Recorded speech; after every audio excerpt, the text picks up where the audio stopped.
પ્રભુ ઈસુના સંત અને પુત્ર ત્રિએક નામમાં વાલા સર્વને લોક પાછું છું અને આજે 2025 171મો દિવસ 20મી જૂન 2025 શુક્રવારનો આ નવો દિવસ આપણા જીવનોમાં માટે પ્રભુનો ખૂબ આભાર માનતા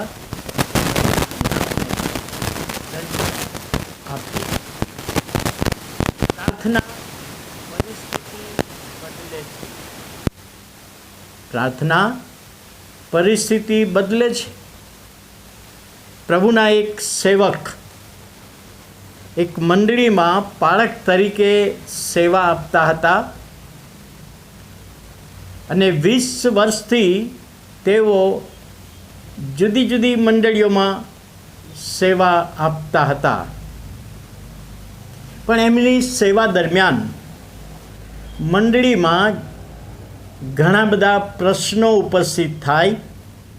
વહીવટીય પ્રશ્નો હોય, પ્રોપર્ટી પ્રશ્નો હોય, સભ્યોના પ્રશ્નો હોય અને જેના કારણે કોઈ સોલ્યુશન આવી શકતું નહોતું, કોઈ સમાધાન બેઝ પર આવતા નહોતા અને આ પ્રશ્નોનો સામનો કરતાં કરતાં એ નિરાશ થઈ ગયા, થાકી ગયા અને એમણે નક્કી કર્યું કે મારે હવે રાજીનામું આપી દેવું છે. પણ એ દિવસોમાં બિલી ગ્રાહમ એમના શહેરમાં આવ્યા અને એમણે પર્સનલ મુલાકાત કરી બિલી ગ્રાહમ સાહેબની અને આ પાળક સાહેબે જણાવ્યું કે મારી મંડળીમાં ઘણા બધા પ્રશ્નો છે, પ્રશ્નનું કોઈ નિરાકરણ આવતું નથી, સેવામાં મને કોઈ સહકાર આપતું નથી, હવે હું નિરાશ થઈ ગયો છું, કંટાળી ગયો છું, થાકી ગયો છું, તો મારે હવે રાજીનામું આપવું છે, સેવામાંથી રાજીનામું આપવું છે. ત્યારે બિલી ગ્રાહમે 2 પ્રશ્ન એમને પૂછ્યા. પહેલો પ્રશ્ન કે તમે સેવામાં જોડાયા ત્યારે તમને કોણે તેડેલા? અને પાળક સેવકે કહ્યું કે મને તો પ્રભુ ઈસુએ તેડેલો.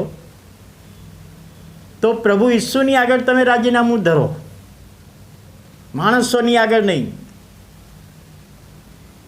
અને બીજો પ્રશ્ન કર્યો કે તમે જે મંડળીમાં પાળક તરીકે સેવા કરો છો તો એ મંડળીના લોકો માટે તમે દરરોજ કેટલી પ્રાર્થના કરો છો, કેટલી મિનિટ પ્રાર્થના કરો છો?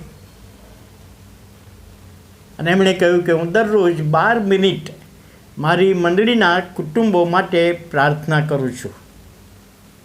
અને ત્યારે બિલી ગ્રાહમ સાહેબે કહ્યું કે તમે પ્રભુને પહેલાં પ્રાર્થના કરો અને પ્રાર્થના કરીને આ 12 મિનિટમાંથી સમય વધારી દો.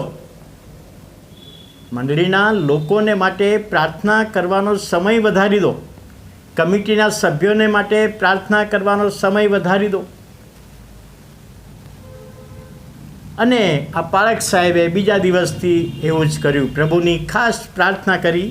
પ્રભુ, નિરાશ થઈ ગયો છું, કંટાળી ગયો છું, થાકી ગયો છું, પ્રશ્નો છે, પણ મારા આ કુટુંબને માટે હું પ્રાર્થના કરું છું, આ કમિટીના સભ્યોને માટે હું પ્રાર્થના કરું છું, મારી જાતને માટે પ્રાર્થના કરું છું, મારી સેવાને માટે પ્રાર્થના કરું છું. અને 12 મિનિટનો સમય હતો, 1 કલાકનો સમય કર્યો.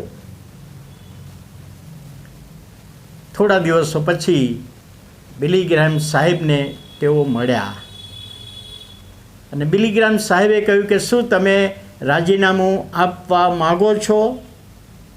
અને પાળક સેવકે કહ્યું કે ના, હું રાજીનામું આપવા માગતો નથી. પ્રભુએ મને તેડ્યો છે અને તમે કહ્યું કે પ્રાર્થનાનો સમય વધારી દો અને 12 મિનિટમાંથી મેં 1 કલાકની પ્રાર્થનાનો સમય દરરોજનો વધારી દીધો અને હવે એ પ્રશ્નોમાંથી હું ધીમે ધીમે બહાર આવી રહ્યો છું. પ્રાર્થના પરિસ્થિતિ બદલે છે. એફેસીઓનો પત્ર 1 અધ્યાય અને 16મી કલમ, ત્યાં પાઉલ એફેસની મંડળીને લખે છે કે તમારે વાસ્તે આભાર માનવાનું હું ચૂકતો નથી અને મારી પ્રાર્થનામાં તમારું સ્મરણ કરું છું. કોલોસીનો પત્ર 1 અધ્યાય ને 4થી કલમમાં લખ્યું તમારે માટે પ્રાર્થના હું કરું છું. ને પાઉલ મંડળીઓ માટે પ્રાર્થના કરતો હતો. તો આજે આપણે પણ પ્રભુના સેવકો સેવિકાઓ તરીકે, મંડળીના કુટુંબો તરીકે, સભ્યો તરીકે આપણે પણ મંડળી માટે પ્રાર્થના કરવી જોઈએ. અને પ્રાર્થના પરિસ્થિતિ બદલે છે. એનો આશીર્વાદ પ્રભુ આપણી સેવામાં, આપણા જીવનમાં આપે. પ્રાર્થના કરીએ. વાલા પ્રભુ, અમે આભાર માનીએ છીએ, સ્તુતિ કરીએ છીએ આજના નવા દિવસની ભેટને માટે. અને પ્રાર્થના પરિસ્થિતિ બદલે છે અને એ બાબત અમે જોઈ શક્યા, ત્યારે એનો આશીર્વાદ આપો. અમારા જીવનમાં, અમારી સેવામાં આશીર્વાદ આપો. વિનંતી અને પ્રાર્થના પ્રભુ ઈસુના નામે સાંભળો અને માન્ય કરો. આમેન.